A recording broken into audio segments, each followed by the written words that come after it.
sommes ravis de vous retrouver sur le plateau de la Web TV du lycée franco-libanais de Habouch Nabatie. Comme d'habitude, notre Web TV partage avec vous tous les moments forts de nos activités culturelles et pédagogiques.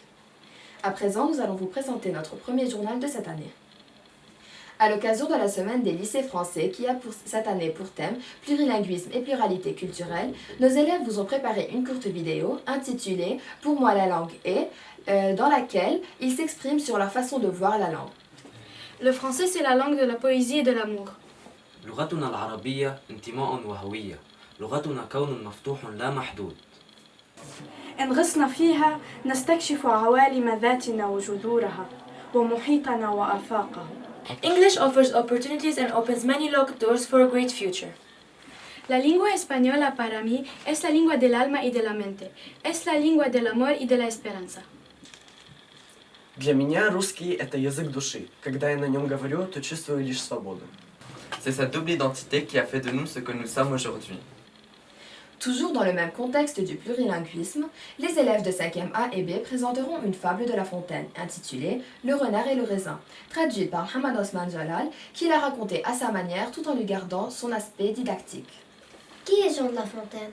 Rappelons en quelques mots, si vous le permettez, qui était cet écrivain nommé Jean de La Fontaine.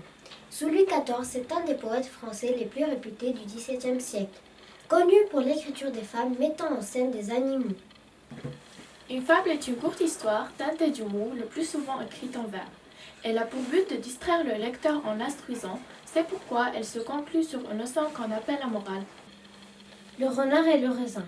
Certains renards gascons, d'autres disent normands, mourant presque de faim, vit au haut d'une treille. Des raisins mûrs apparemment, et couverts d'une peau vermeille. Le galant en lui fait volontiers un repas, mais comme il n'y pouvait atteindre, Ils sont trop verts, dit-il, et bons pour des goujats. Fit-il pas mieux que de se plaindre? La morale de la fable se trouve à la fin de cette dernière. Ils sont trop verts, dit-il, et bons pour des goujats. Fit-il pas mieux de se plaindre? Le renard, comme son habitude, représente la ruse et la malice. Sachant qu'il lui est impossible d'atteindre les grappes, il baisse les bras et se plaint des circonstances. c'est ainsi que le renard masque sa déception dans le but de garder sa tête haute. كانت الترجمة مصدرا مهما لأدب الأطفال في الوطن العربي، وكان محمد عثمان جلال من أوائل الذين ترجموا بتصرف عن لا فونتين. ومن بين الحكايات التي نظمها محمد عثمان جلال والتي كان لا فونتين قد نظمها الثعلب والعنب، والتي تقول: كان الثعلب يتضور جوعا عندما شاهد عناقيد العنب تتدلى من عريشة عالية. كانت الشجرة مثقلة بعناقيد العنب لكنها عالية. قفز الثعلب لكي يصل إليها عدة مرات دون جدوى، فلما يئس من الوصول إليها مضى في طريقه وهو يقول: على كل حال إن العنب لم ينضج بعد، إنه حسر. وجاء في الحكاية من نظم عثمان: فراح مثل ما أتى وجوفه في لهبي وقال: هذا حصر رأيته في حلبي. كثيرا ما يلوم الإنسان الظروف التي وجد فيها بطريقة الثعلب نفسها، مع أن فشله يعود إلى عجزه هو. Comme chaque année, notre lycée célèbre l'indépendance. Les élèves de CM2A et B chanteront à cette occasion Mahma Yedjarrah Baladna, une chanson libanaise de Zaki Nassif qui transmet un message fort de solidarité et d'espoir en un Liban meilleur.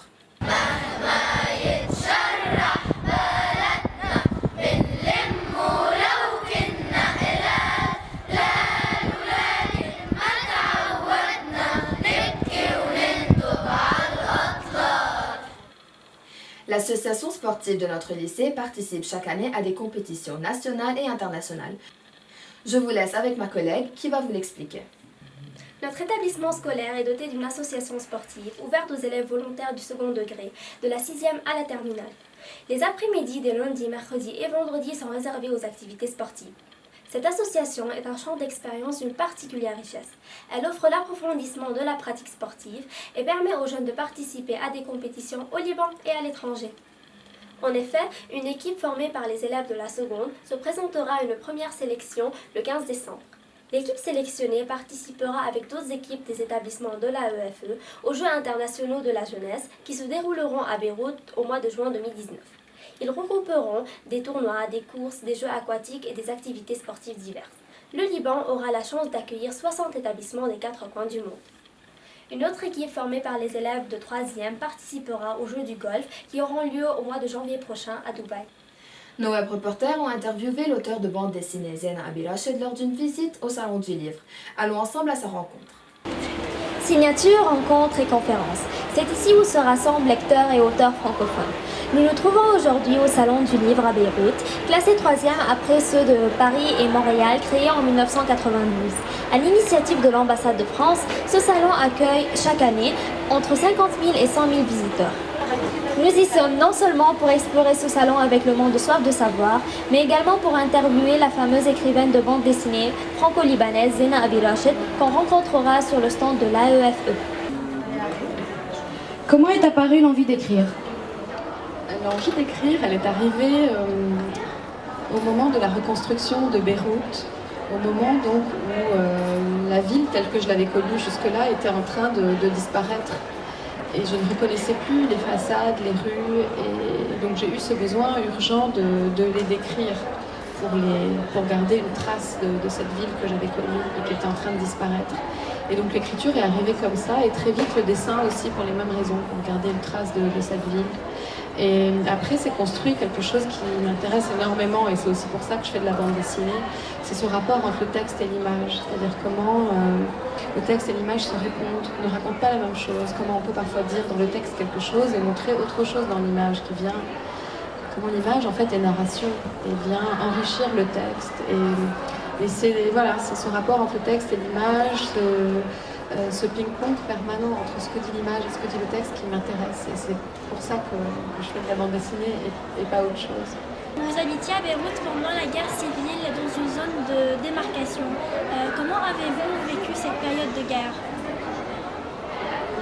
J'ai grandi dans une rue qui s'appelle la rue Youssef Somani, à Beyrouth, à Achrafieh. Donc c'était l'ancienne Beyrouth Est. Donc de ce côté-là de la ligne de démarcation. Et quand j'étais enfant, je pensais que ma rue était une impasse, parce qu'elle était barrée par un mur de sacs de sable, qui était là pour nous protéger en fait du franc-tireur qui était en face, mais qui était là aussi, qui séparait notre rue de toutes les autres rues. Et j'avais l'impression vraiment que c'était une impasse, et pendant très longtemps, je n'ai pas connu Beyrouth. Donc on a vécu toute la guerre dans une demi-ville, dans une moitié de ville, mais aussi dans une moitié de quartier, dans une moitié de rue. Tout était, l'espace était confisqué. Et c'est ce qui m'a le plus marqué pendant la guerre. Et c'est aussi pour cette raison que dans mes livres, la ville de Beyrouth est très présente, la notion du territoire, de la frontière, du cheminement dans la ville, de la carte, est si présente. Si vous deviez donner un conseil à un jeune qui rêverait de faire de la bande dessinée, lequel serait-il ? Des choses qui m'ont beaucoup aidée avant d'être publiée, au moment où j'écrivais, que je dessinais sans savoir si j'allais pouvoir en faire mon métier, c'était de montrer mon travail. Même si c'est difficile au début, on n'a pas forcément envie de montrer quelque chose qui n'est pas fini, dont on n'est pas totalement convaincu. Mais moi, ça m'a beaucoup aidé de montrer à des gens dont c'était le métier, mais pas forcément, des lecteurs que je m'étais choisi pour avoir un retour, pour savoir si ça fonctionne aussi, si la narration fonctionne, si on comprend bien, si les personnages sont clairs.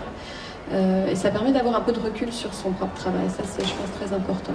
Et puis parfois, on a de bonnes surprises parce que, pour vous donner une idée, moi, mon premier éditeur, il était libraire avant d'être éditeur. Et je l'ai rencontré en tant que libraire. Donc, c'est devenu mon libraire.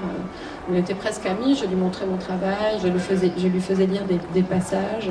Et puis un jour, il m'a dit, écoute, j'ai décidé de devenir éditeur. Tu veux pas être mon auteur? Alors, je lui ai dit oui. Et ça s'est passé comme ça. C'est pour dire qu'il faut toujours être à l'écoute, montrer, faire lire, ne pas avoir peur d'aller vers des gens qui peuvent avoir des conseils. Et surtout, Alors, mais pas non plus être complètement influencé par tout le monde. Il faut garder aussi son regard intérieur vigilant. Romain Gary, né en 1914 sous le nom de Romain Cassel, est un diplomate et romancier français. Il devient connu du grand public avec son roman Les Racines du ciel, qui a reçu le prix Goncourt en 1956. Émile Ajar, Fosco Sinibaldi, Chatan Boga, nous parlons aujourd'hui de l'écrivain incontournable Romain Gary. L'auteur d'une œuvre diversifiée, né Romain Cassel le 21 mai 1914 à Vilno, actuel Vilnius en Lituanie, est mort le 2 décembre 1980. Son roman autobiographique La promesse de l'aube est au centre de nos intérêts. Le narrateur-auteur commence à raconter son enfance entre Vilno et Varsovie. Il est élevé seul par sa mère, une ancienne actrice russe. Le titre rend compte d'une promesse double, celle que la vie a faite à Romain en lui offrant l'amour inconditionnel et passionné de sa mère, et celle du fils à sa mère qui fera tout pour répondre à ses attentes. Dans cette autobiographie, Romain Gary a privilégié le lien filial entre sa mère et lui. Il raconte comment il s'est construit autour de la force de ce lien. Le personnage principal est bien entendu la mère, une mère qui ne cesse de lui répéter qu'il aura un avenir brillant, qui sera un grand homme. Une mère qui lui voue un amour exclusif et très fort. François-Henri Désérable rend hommage à Romain Gary, qui a marqué et influencé son esprit littéraire dans son roman Un certain Monsieur Piquigny. Cette œuvre a incontestablement marqué la rentrée littéraire 2017. Par une belle et originale structure romanesque, Désérable nous raconte à la fois la vie de Gary et sa propre initiation au monde des lettres, tout en mettant en question l'écriture de soi. Se trouvant alors par pur hasard à Vilnius, où Gary et sa mère ont passé quelques années, Désérable s'étonne de voir encore des gens venir poser des fleurs au pied de l'écrivain, et s'étonne comment M. Piquigny du chapitre 7 de la promesse de l'aube surgit de sa mémoire. Au numéro 16 de la rue Paulinka vivait un certain M. Piquigny. Notre premier journal pour cette année est arrivé à sa fin. Merci pour votre attention, au revoir et à la prochaine.